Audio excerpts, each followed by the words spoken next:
കാര്യം യമുനോത്രിയിലേക്കുള്ള യാത്ര ആരംഭിക്കുകയാണ്. കുറച്ച് ദൂരം നടന്നതിന് ശേഷം, കുറച്ചല്ല 85% ദൂരവും നടന്നിരുന്നു.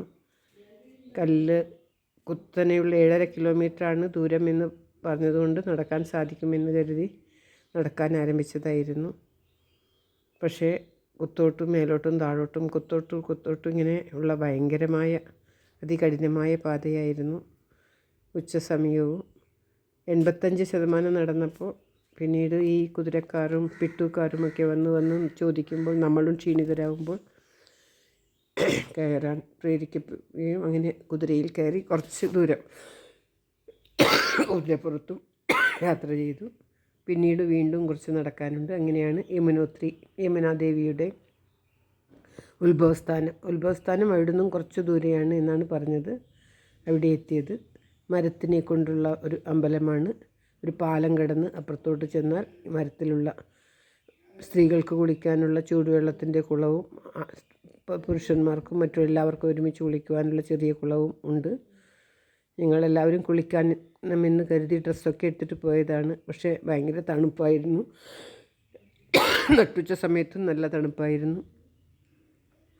കുളിക്കാൻ പറ്റിയില്ല.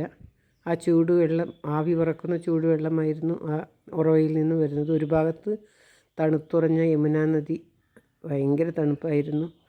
ക്യാമറ എടുക്കുവാനോ ഫോട്ടോ എടുക്കുവാനോ ഒന്നും ചില സ്ഥലത്തൊക്കെ ഫോട്ടോ നിരോധിച്ചിരുന്നു. സൗകര്യമുണ്ടായിരുന്നില്ല. നല്ല കാഴ്ചകൾ കാണുമ്പോൾ ഫോട്ടോ എടുക്കണമെന്ന് തോന്നിയാലും തണുപ്പ് കൊണ്ട് ക്യാമറ പുറത്തെടുക്കാനൊന്നും സാധിച്ചിരുന്നില്ല. എന്തൊക്കെയോ തോന്നിയത് അല്പസ്വല്പം എടുക്കുക മാത്രമാണ് ചെയ്തത്.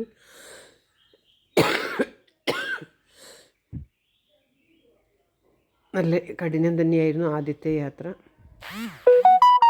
ആ ചെങ്കുത്തായ വഴികളാണ്, അതുകൊണ്ട് തന്നെയാണ് ക്ഷീണം പിടിച്ചു പോയത്. പക്ഷേ അതിമനോഹരമായ കാഴ്ചയാണ്. വാക്കുകൾ കൊണ്ട് വിവരിക്കാൻ പറ്റാത്തത്ര ചുറ്റും മഞ്ഞ് നിറഞ്ഞ മലകളും ആകെ ആയിട്ട് ചെങ്കുത്തായി ഒഴുകുന്ന നദിയും, അഗാധതയിൽ ഒഴുകുന്ന നദിയും, കുത്തനെയുള്ള പർവ്വതനിരകളും ഒക്കെ നന്നായിട്ടുള്ള കാഴ്ചയായിരുന്നു. കയറ്റം ഇറക്കം. കുതിരകൾക്ക് പോലും വളരെ ക്ഷീണമായിരുന്നു. ചില കുതിരകളൊക്കെ വീണു പോകുന്നുണ്ടായിരുന്നു. നേപ്പാളിമാർ അവരുടെ പിൻഭാഗത്ത് ചുമലിൽ ബാസ്ക്കറ്റ് മാതിരി വച്ചിട്ട് പിട്ടു എന്ന് പറഞ്ഞ് അതിൽ കയറ്റി കൊണ്ടുപോകുന്നുണ്ടായിരുന്നു ആൾക്കാരെ. വയ്യാത്തവർക്കും ഓരോരോ വഴിയുണ്ടായിരുന്നു. ഓരോ മലയിൽ നിന്നും ഒഴുകുന്നുണ്ടായിരുന്നു. അവിടെ അമ്പലത്തിലെത്തി തൊഴുതു. ഞങ്ങൾ വൈകിയത് കൊണ്ട് വളരെ വേഗം തന്നെ തിരിച്ചിറങ്ങണം എന്നുള്ളതുകൊണ്ട് വേഗം തന്നെ ഇറങ്ങി. ദേവിയുടെ മുന്നിൽ വരെ അറിയാതെ മൊബൈൽ എടുത്തു പോയിരുന്നു. അല്പം ദേവിയെ കണ്ടു. ചെറിയ ഒരു അമ്പലമാണ്. ഇതായി നീറുറവ പതക്കുന്ന, ഇവിടെ അരി കിഴികിട്ട് വെച്ചാൽ ചോറാകും. ആ ചോറ് പ്രസാദമായി നൽകുന്നുണ്ടായിരുന്നു. പൈസ കൊടുത്താൽ എല്ലാം അവർ ചെയ്തു തരും. സൂര്യകുണ്ട് എന്നാണ് ഈ ഉറവയ്ക്ക് പറയുന്നത്. എല്ലാവരുടെയും നന്മയ്ക്കായി പ്രാർത്ഥിച്ചുകൊണ്ട് ഈ വീഡിയോ സമർപ്പിക്കുന്നു. ഇവിടെ ശ്രീകോവിലിൻ്റെ മുന്നിലുള്ള സ്ഥലമാണിത്. അറിയാതെ തന്നെ അവിടെ ക്യാമറ കൊണ്ടുപോയി എടുക്കാൻ പാടില്ല എന്ന് പറഞ്ഞപ്പോൾ ഉടനെ നിർത്തി. ഇതാണ് ശ്രീകോവിൽ.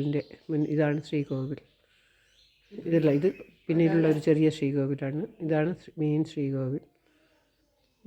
മരം കൊണ്ടാണ് നിർമ്മിച്ചിരിക്കുന്നത് ശ്രീകോവിൽ. എന്താണെന്നറിയില്ല. മേലെ മറ്റു കല്ലുകളൊക്കെ കൊണ്ടുവരാനുള്ള ബുദ്ധിമുട്ടോ എന്താണെന്നറിയില്ല.